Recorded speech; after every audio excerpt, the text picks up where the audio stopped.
নেও বাবা, এই বছরও 100 জনকে জাকাত দিলাম, আলহামদুলিল্লাহ। আমার জন্য দোয়া কইরো। এই 500 টাকায় তো কালকের বাজারটাই হবে না, পরশুদিন কি খামু? আল্লাহ আপনার জাকাত কবুল করুক হাজী সাহেব, কিন্তু আপনি কি জাকাতের মাধ্যমে গরিবের দারিদ্র্য দূর করলেন নাকি শুধু নিজের নাম কিনলেন? কি আজে বাজে কথা বলো। আমি আমার হালাল টাকার জাকাত দিচ্ছি, আর তুমি জ্ঞান দিতে আসছো। জ্ঞানের কথা না হাজী সাহেব। এই রহিম ভাই, গত বছরও আপনার এই লাইনে দাঁড়িয়ে 500 টাকা নিয়েছিল, আজকেও দাঁড়িয়েছে, তাহলে লাভ হলো কি?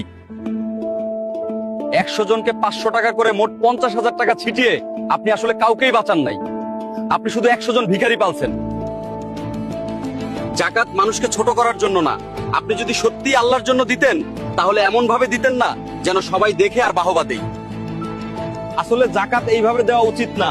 এই 50,000 টাকা 100 জনকে না দিয়ে যদি শুধু এই রহিম ভাইরে দিতেন, তাহলে এই টাকা দিয়ে সে একটা ভ্যান বা সেলাই মেশিন কিনে নিজের পায়ে দাঁড়াতে পারত।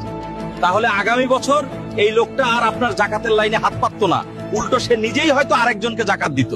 ভাই, একটা ভ্যান থাকলে আমার আর কারো কাছে হাত পাতা লাগতো না, ঘাম ঝরাইয়াই খাইতে পারতাম। আমি আসলে কোনোদিন এইভাবে চিন্তা করে দেখি নাই। আসলে জাকাত তো এইভাবেই দেওয়া উচিত আমাদের। কালকেই তোমার ভ্যান কেনার ব্যবস্থা আমি করে দিচ্ছি, তুমি আর লাইনে দাঁড়াবা না। 500 টাকার একটা নোট ধরিয়ে দিয়ে গরিবকে সারা জীবন গরিব বানিয়ে রাখার নাম জাকাত না ভাই, এটা হলো আপনার দানবীর সাজার অহংকার। জাকাত কোনো দয়া না, এটা ওদের অধিকার। জাকাত দিয়ে দারিদ্র্য দূর করুন, গরিবের লাইন বড় করবেন না। মেসেজটা সবার কাছে পৌঁছাতে ভিডিওটা শেয়ার করুন।